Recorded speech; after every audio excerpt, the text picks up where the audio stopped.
आज का टॉपिक है सर्वेक्षण अवधारणा प्रकार और इसके महत्व। Surveying concept types and its significance, ये आपका एक टॉपिक है। आज हम लोग पढ़ेंगे सर्वेक्षण क्या होता है, मतलब सर्वे क्या होता है। कहीं का भी जब हम लोग किसी भी प्लेस का पे जा कर के खुद जा कर के उस जगह को देखते हैं, उस जगह का हम लोग विवरण है ना, उनका इन्फॉर्मेशन इकट्ठा करते हैं और उसके बाद जो हम मैप बनाते हैं उसी को कहते हैं सर्वेक्षण या सर्वेइंग। तो आज इसका कंसेप्ट हम लोग पढ़ेंगे। सर्वेक्षण वह कला है जिसमें सर्वेक्षण उपकरणों की सहायता से धरातल पर मापी गई क्षैतिज दूरियां, कोनों, ऊंचाइयों को किसी रूढ़ विधि के अनुसार लघुकृत मापनी पर मानचित्र के रूप में प्रदर्शित किया जाता है। इसमें दो तीन पॉइंट इंपॉर्टेंट है कि इसमें होता क्या है कि एक उपकरण चाहिए, सर्वेक्षण के लिए उपकरण चाहिए। उसमें हम लोग क्या नापते हैं, क्षैतिज दूरी नापते हैं, ठीक है, जमीन पर की दूरी नापते हैं। कोण, उसमें एंगल किस डायरेक्शन में हम जा रहे हैं उस कोण को नापते हैं। ऊंचाई, उस जगह का ऊंचाई क्या उसको नापते हैं। और इसमें हम लोग कौन सा एक विधि कौन सा यूज करते हैं, रूढ़ विधि, इसको कन्वेक्शनल मैनर कहते हैं, इस विधि के द्वारा नापते हैं। और इसमें सबसे इंपॉर्टेंट कि इसमें लघु मापनी होती है। लघु मापनी दैट मीन्स कि एरिया बड़ा होगा, ठीक है। जब बृहद मापनी होती तो एरिया, छोटे एरिया का हम सर्वे करते हैं, लेकिन जब लघु मापनी होती तो एरिया वो बड़ा होता है। इन सारे चीज़ों को के द्वारा हम ये सर्वेक्षण का कार्य करते हैं। तो ये एक तरह से ये कला है, आर्ट है, ठीक है। इसमें मुख्यतः तीन कार्य होते हैं। पहला होता है फील्ड वर्क, क्षेत्र अध्ययन, जिस भी क्षेत्र का हमको अध्ययन करना है। इसमें उपकरणों द्वारा क्षेत्र में निश्चित बिंदुओं के बीच की क्षैतिज दूरियां, कोनों, दिशाओं तथा ऊंचाइयों को मापकर क्षेत्र पुस्तिका, जो भी फील्ड बुक होता है, में लिखा जाता है। इसमें हो गया दूरियों को नापते हैं, कोनों को नापते हैं, दिशाओं को नापते हैं और ऊंचाई को नापते हैं। कोई भी दो पॉइंट के बीच की दूरी जो होती है। दूसरा है इसमें उपकरण, हम इसमें उपकरणों का यूज करते हैं। हर सर्वेक्षण में बिना उपकरण का पॉसिबल नहीं है। दूसरा है इसका, जब हम सारा कुछ कर लेते हैं, नाप लेते हैं, मानचित्रण करते हैं, मैपिंग करते हैं, इसमें मापों को, जो माप है, माप हम इकट्ठा करिए, कैलकुलेशन जो हम जो डेटा हम लिए हैं को नियमों के अनुसार आलेखित करके क्षेत्र का मानचित्र बनाया जाता है। वो जिस क्षेत्र का हम सर्वेक्षण किए उस क्षेत्र का ही मानचित्र बनाते हैं उनके डेटा से। तीसरा है अभिकलन। इसमें स्थितियों, जो भी स्थिति है, वहाँ का क्षेत्रफल जो है, वहाँ का आयतन जो है, उसको निश्चित करने के लिए आवश्यक गणना का कार्य कैलकुलेट करते हैं फाइनल, और कैलकुलेट करके हम लोग उसको फाइनल टच देते हैं, है ना। तो लास्ट में फिर हमारा ये काम होता है, कैलकुलेट करके उसको हम लोग मैप में सारा कुछ हम लोग उसको लिखते हैं कि किसका कितना दूर है। जो मैप बनाते हैं उसमें भी वो जमीन पर की दूरियों को, कोनों को, दिशाओं को शो करते हैं। तो हमारा तीन कार्य हो गया, क्षेत्र अध्ययन, मानचित्रण और अभिकलन। सर्वेक्षण वस्तुतः विज्ञान एवं कला का मिश्रण है। इसमें विज्ञान भी चाहिए आपको, ये टेक्निकल है और साथ में ये एक आर्ट भी है। एक सर्वेक्षक, सर्वेयर जो होता है, में 5 गुण होने चाहिए। जो भी सर्वे करने के हैं उनमें ये 5 गुण होने चाहिए। पहला, सर्वेक्षण के सिद्धांत का ज्ञान होना चाहिए कि आप क्या सर्वेक्षण करने के, उनका जो नियम है उनका पता होना चाहिए उनके बारे में, है ना।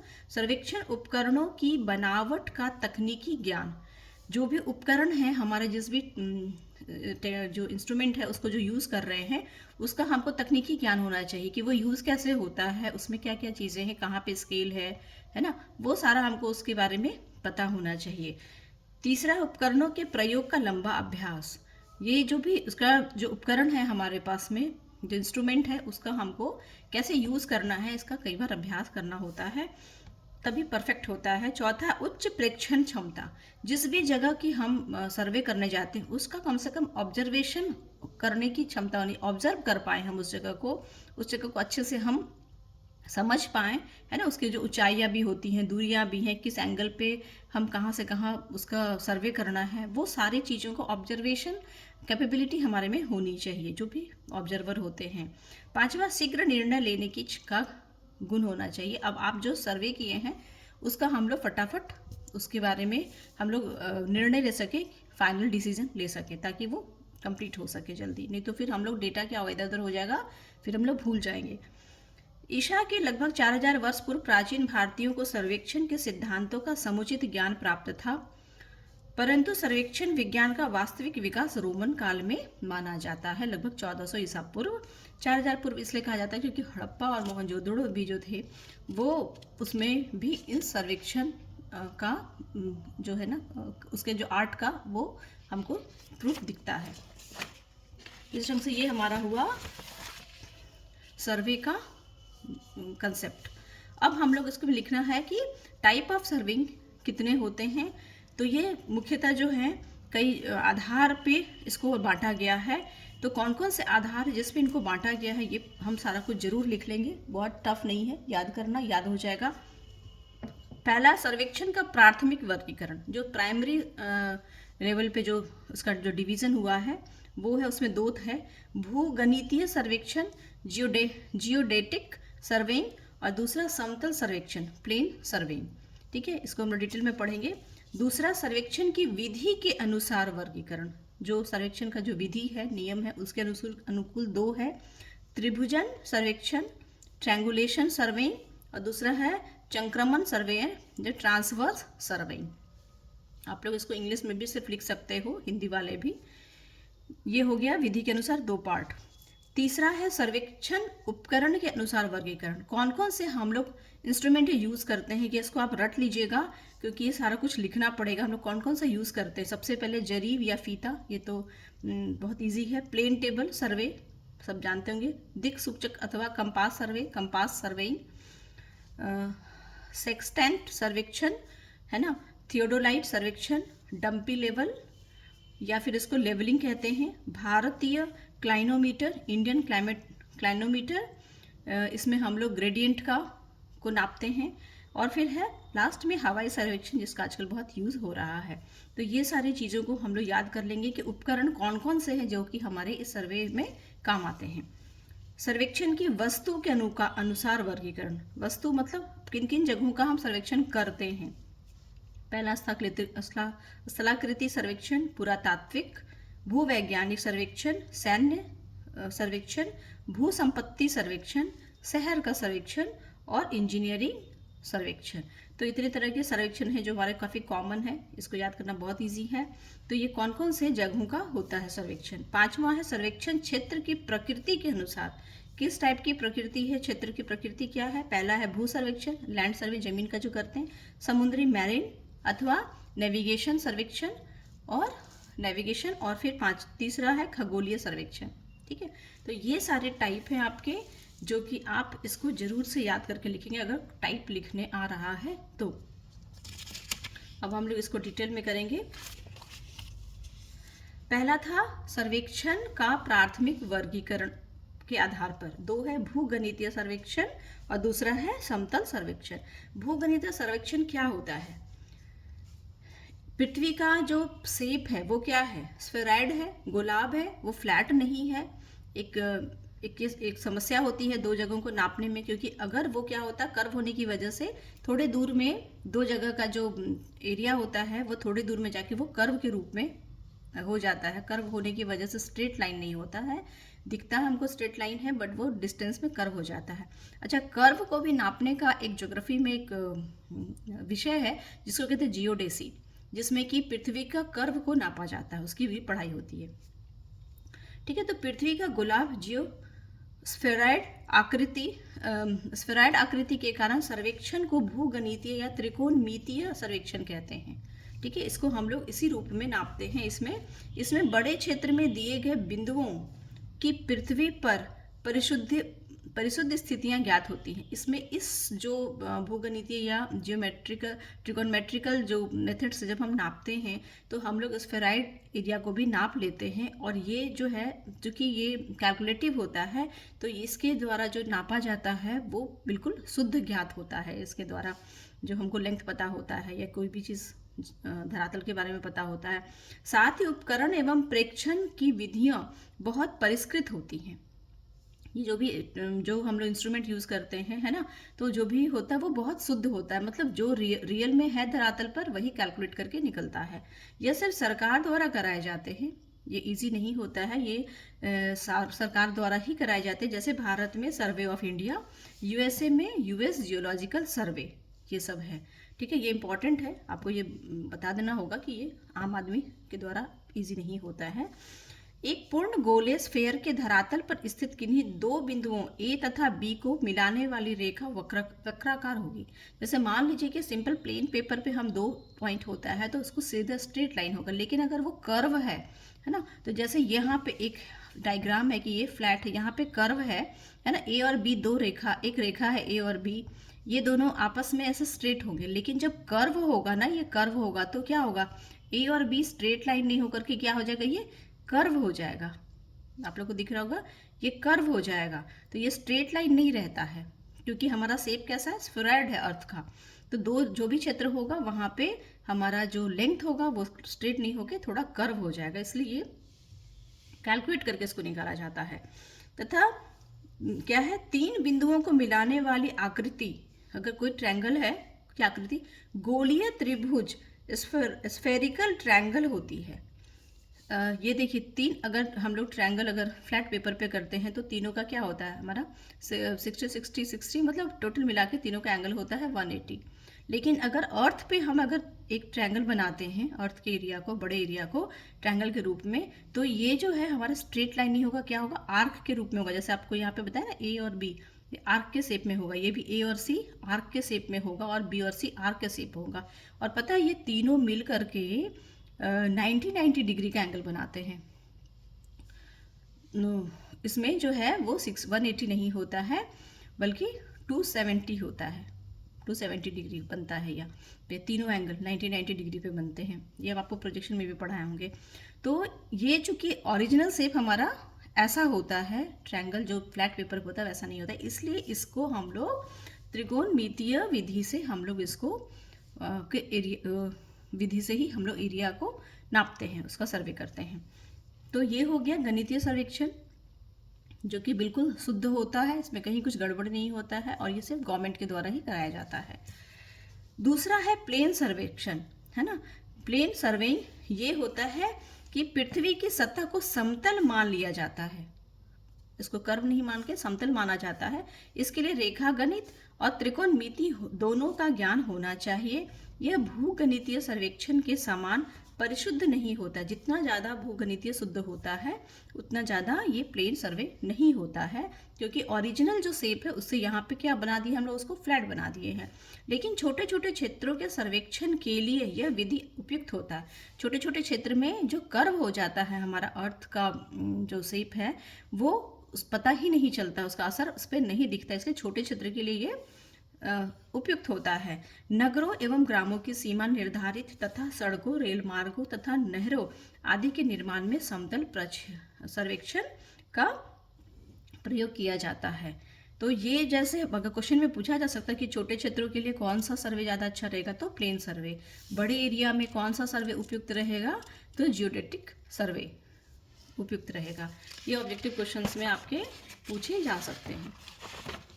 दूसरा हम लोग पढ़े थे, ये सर्वेक्षण की विधि के अनुसार दो था, त्रिभुजन सर्वेक्षण और चंक्रमण सर्वेक्षण, है ना। तो ये है सर्वेक्षण विधि के अनुसार दो, इसमें भी दो टाइप हैं इसके हैं। ट्रायंगुलेशन सर्वे, है ना। ट्रायंगुलेशन सर्वे क्या होता है, इस विधि में, इसका नाम देखिएगा ट्रायंगुलेशन लिखा है, मतलब इसमें कहीं ना कहीं ट्रायंगल से रिलेटेड है। इस विधि का सर्वप्रथम वास्तविक प्रयोग 1610 में W.J. ब्लेयू ने किया था। इस सर्वेक्षण में सर्वप्रथम किसी क्षेत्र को त्रिभुजों में विभाजित कर किसी त्रिभुज के एक भुजा की लंबाई तथा किन्हीं दो कोणों के मान ज्ञात होने पर त्रिकोणमिति गणना के द्वारा उस त्रिभुज की शेष भुजाओं की लंबाइयां निश्चित की जा सकती हैं। इसमें ये बता रहा है कि कोई भी हम एरिया को ट्रायंगल शेप में डिवाइड करके उसका सर्वे करते हैं, ठीक है। और उसको उसमें हमको क्या पता होता है, कोई एक भुजा की लंबाई पता हम लोग नाप लेते हैं फीता के द्वारा, और अगर हमको उसके अंदर का एंगल पता होता, कोण पता होता, कोण नाप लेते हैं हम लोग थियोडोलाइट से, तो हम लोग बाकी भी ट्रायंगल का लेंथ को नाप लेते हैं। आगे बताते हैं कैसे होता है। ये सर्वेक्षण इन 4 चरणों में किए जाते हैं। पहला क्या होता है इसमें करते हैं, क्षेत्र को परस्पर जुड़े हुए त्रिभुजों के किसी ऐसे क्रम में विभाजित किया जाता है जिसमें प्रत्येक 2 समीपस्थ त्रिभुजों में एक भुजा उभयनिष्ठ होते हैं। अब इसमें क्या कह रहा है, जैसे मान लीजिए कि ये त्रिभुज है, ये ट्रायंगल है, ये ट्रायंगल हम लोग से एक दूसरे से रिलेटेड ट्रायंगल जो है वो बनते जाते हैं। और क्या होता है कि ये जो 2 ट्रायंगल बना वो उसमें ये जो है ABC और BDC, ये दोनों ट्रायंगल में कौन सा कॉमन है, ये BC कॉमन है।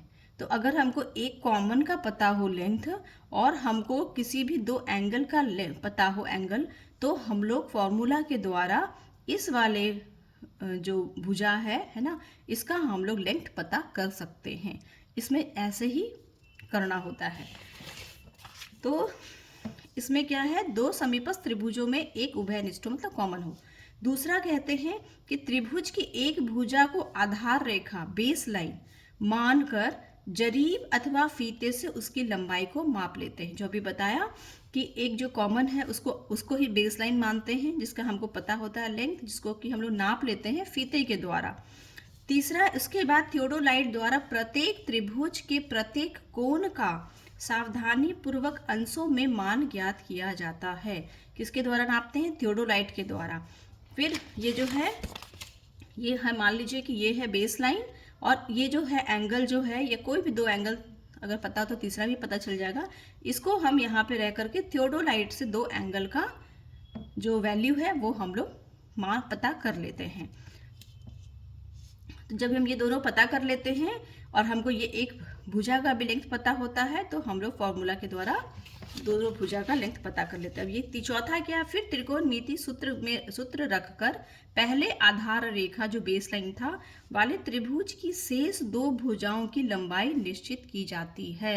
जो 2 भुजा जो बच गया था उसका हम लोग लेंथ निकाल लेते हैं इस फॉर्मूला के द्वारा। इस फॉर्मूला को आपको डिटेल में लिखने का जरूरत नहीं है, बट इस फॉर्मूला के द्वारा हम लोग वो 2 भुजा के लेंथ को पता कर लेंगे। तो ये फॉर्मूला आप लिख देंगे। इसमें क्या है, sine A, sine B, sine C, ये जो है तीनों वो है एंगल हैं, कितने डिग्री के एंगल बन रहे हैं वो हैं। और ABC क्या है, वो भुजा है। जैसे ये है ना, ये ट्रायंगल है, तो ये A भुजा, B और C भुजा हो गए, और ये हो गया साइन A, ये हो गया साइन B और ये हो गया साइन C। तो ये 3 एंगल हैं और ये 3 भुजा है, ये इस रंग से बनाया है। अब ये जो भुजा में ये जो है इस फॉर्मूला के द्वारा अगर हमको कोई एक का पता हो और एंगल पता हो 2 का, तो 2 एंगल पता हो तो तीसरा एंगल हमको पता चल जाएगा। और अगर हमको ये एक भुजा पता हो तो हम लोग दोनों भुजा की भी लंबाई हम लोग इस फॉर्मूला से निकाल लेते हैं। उसके लिए हम लोग बीचों बीच एक और परपेंडिकुलर डालते हैं और उसके बाद हम लोग फॉर्मूला के द्वारा इस दोनों भुजा की लंबाई को पता कर लेते हैं। ठीक है, तो आधार रेखा वाले त्रिभुज के तीनों भुजाओं की लंबाइयां ज्ञात हो जाने पर, ये तीनों भुजा हमको पता हो जाने पर सूत्र के प्रयोग से समीपस्थ त्रिभुजों की भुजाएं ज्ञात की जाती हैं।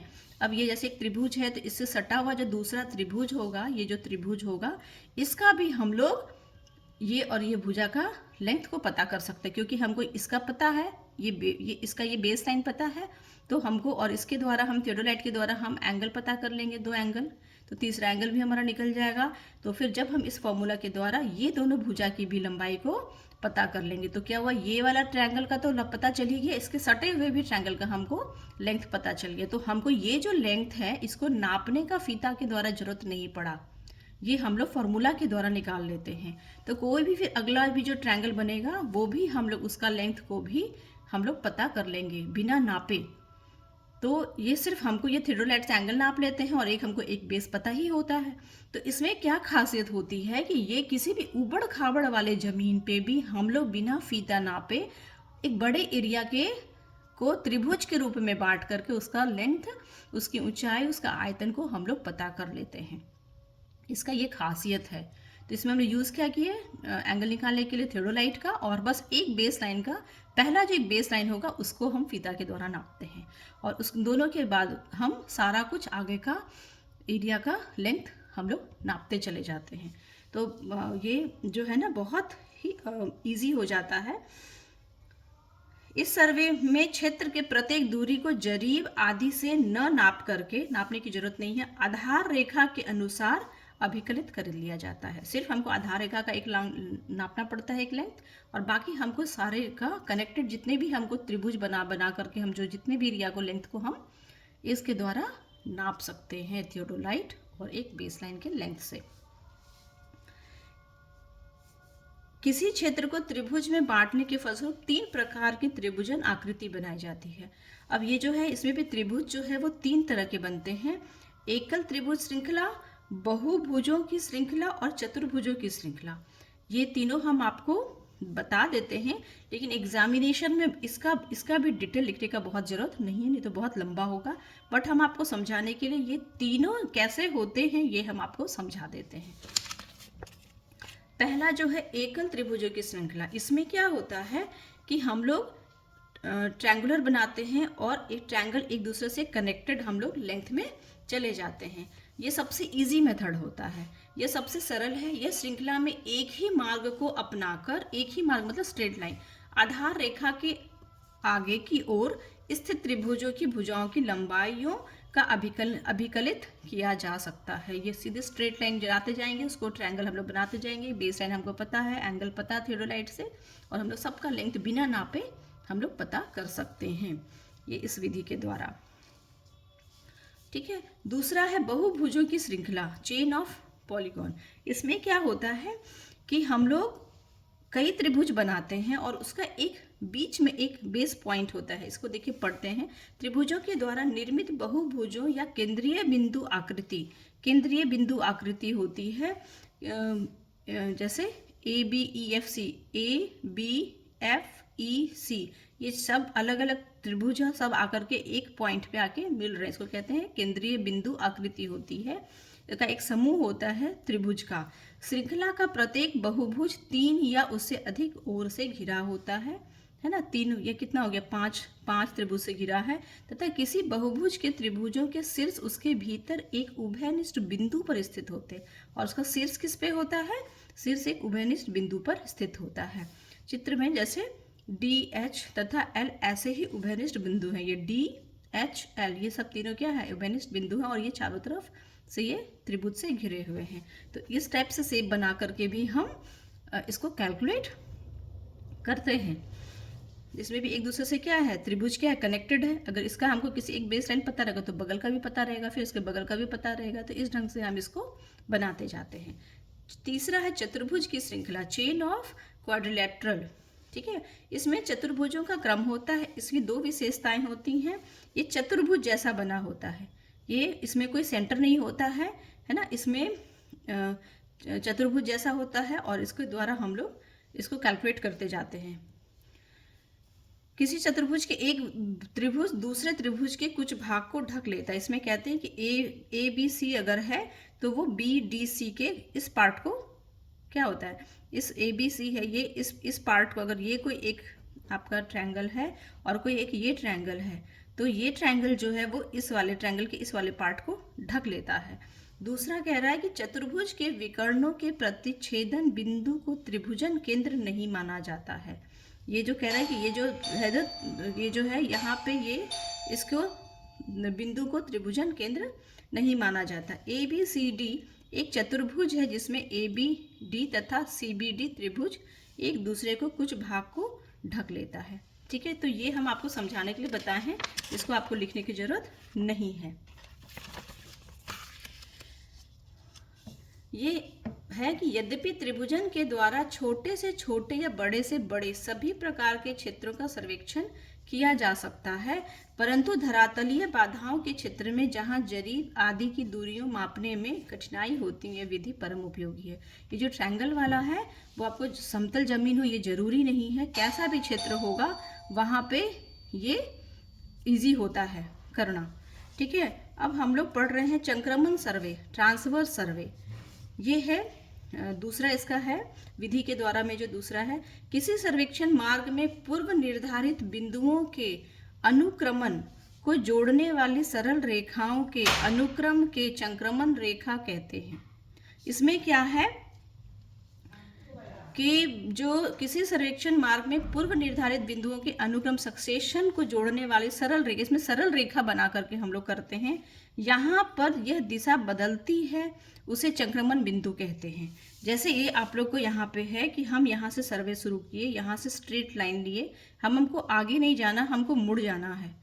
तो ये क्या हो गया, ये वाला जो पॉइंट है इसको कहते हैं ट्रांसवर्स पॉइंट या फिर ट्रांसवर्स स्टेशन कहते हैं। तो ये जो है ना स्ट्रेट लाइन में सर्वे होता है,